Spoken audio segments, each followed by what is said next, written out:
রাজনৈতিক মামলা প্রত্যাহারের প্রক্রিয়া শুরু চট্টগ্রামে। প্রথম ধাপে বিএনপি জামাতের বিরুদ্ধে করা 450 মামলা প্রত্যাহারের আইন মন্ত্রণালয়ের পরামর্শ। কার্যকর হয়েছে দোলাচলে থাকা ইরান ইসরায়েল যুদ্ধবিরতি। বিশ্ব নেতাদের অভিনন্দনে ভাসছেন প্রেসিডেন্ট ট্রাম্প।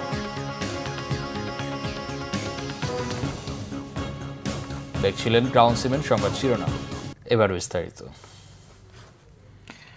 চট্টগ্রামে প্রথম ধাপে বিএনপি জামাতের বিরুদ্ধে করা সহস্রাধিক মামলা থেকে 446টি রাজনৈতিক হয়রানিমূলক মামলা বিবেচনায় প্রত্যাহারের পরামর্শ দিয়েছে আইন মন্ত্রণালয়। ছাত্র জনতার আন্দোলনের মামলাগুলোর সাথে বিএনপির মামলাগুলো প্রত্যাহার করা উচিত ছিল মনে করে বিএনপি। তবে রাজনৈতিক মামলা আর অরাজনৈতিক সিদ্ধান্তে মামলা প্রত্যাহারে দুয়েরই সমালোচনা করেছে নাগরিক সমাজ। চট্টগ্রাম থেকে নাসির উদ্দিনের তথ্য ও ছবিতে দেখুন ডেস্ক রিপোর্ট। আওয়ামী শাসনামলের 1.5 দশকে চট্টগ্রামে বিএনপি ও অঙ্গ সংগঠনের নেতাকর্মীদের নামে মামলা হয়েছে প্রায় 30,000। এর মধ্যে শুধু চট্টগ্রাম মহানগরীর নেতাকর্মীদের নামে হয়েছে 6,000 মামলা। এসব মামলায় বিএনপির স্থায়ী কমিটির সদস্য আমির খসরু মাহমুদ চৌধুরী, সিটি মেয়র শাহাদাত হোসেন সহ অনেকে একাধিকবার কারাগারে গেছেন। ফ্যাসিবাদের পতনের পর জুলাই আগস্টের ছাত্র জনতার আন্দোলনকালে করা মামলাগুলো প্রত্যাহারে উদ্যোগ নেয় সরকার। তবে ঝুলে থাকে শেখ হাসিনার দীর্ঘ শাসনামলে বিএনপির নেতাকর্মীদের বিরুদ্ধে করা অসংখ্য মামলা। অবশেষে সরকার এই ধরনের হয়রানিমূলক মামলা প্রত্যাহারের কার্যক্রম শুরু করেছে। ইতিমধ্যে 446টা মামলা আপনার প্রত্যাহারের নিমিত্তে পরামর্শ এসেছে এবং সেই মর্মে আমরা কাজ করে যাচ্ছি। আমাদের পরবর্তী পদক্ষেপ যে মামলাগুলো প্রত্যাহার হবে, এগুলো তো প্রত্যাহার করে নেওয়ার পর বাদবাকি যদি আরও মামলা থাকে, এগুলো আমরা নির্দেশ মোতাবেক, মন্ত্রণালয়ের নির্দেশ মোতাবেক পরবর্তী পদক্ষেপ গ্রহণ করব। তবে বিএনপি নেতাকর্মীদের বিরুদ্ধে সব মামলাই হয়রানিমূলক উল্লেখ করে তা প্রত্যাহারের দাবি জানালেন city mayor doctor Shahadat Hossain. আমাদের মামলাগুলো একটা বিশেষ আদেশে চলে যাওয়ার কথা ছিল, কিন্তু দুর্ভাগ্যবশত জুলাই আগস্টের মামলাগুলি চলে গেল। কিন্তু আমরা যারা 16 বছর আন্দোলন করেছি, রাজপথে থেকেছি, আমরা মাসের পর মাসে জেলে ছিলাম, আমাদের মামলাগুলোর যায়নি।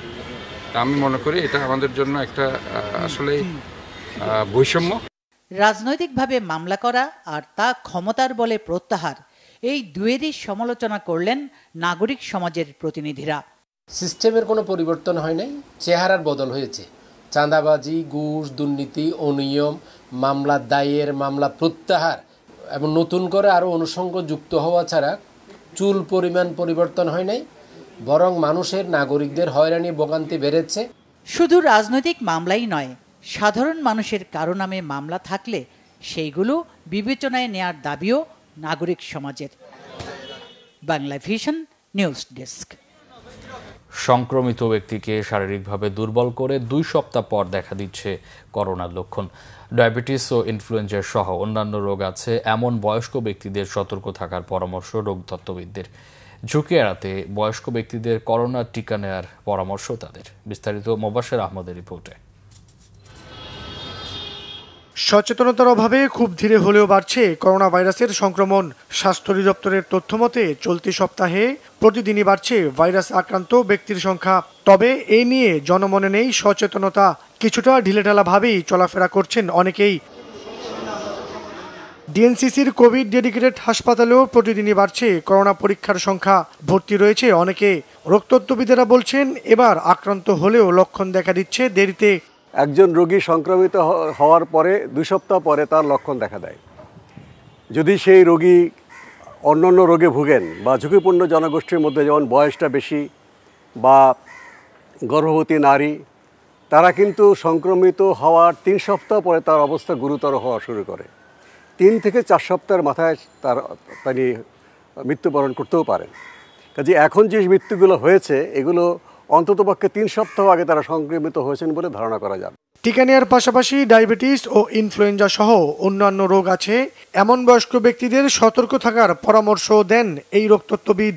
ইনফ্লুয়েঞ্জা টেস্ট করছে না। একজন মানুষ যখন দীর্ঘদিন ডায়াবেটিস বা উচ্চ রক্তচাপ কিংবা দীর্ঘস্থায়ী হৃদযন্ত্রের অসুস্থতা, ক্যান্সারের জন্য ওষুধ নিচ্ছেন, ভুগছেন বা কিডনির সমস্যা, ডায়ালাইসিস করছেন, তিনিও মৃত্যুবরণ করতে পারেন। কাজে এই জন্য আমাদেরকে স্বাস্থ্যবিধি যে অনুসরণ করি, আমরা এই শ্বাসতন্ত্রবাহিত কোভিড ইনফ্লুয়েঞ্জা থেকে আমরা নিজেদেরকে সুরক্ষিত রাখতে পারব।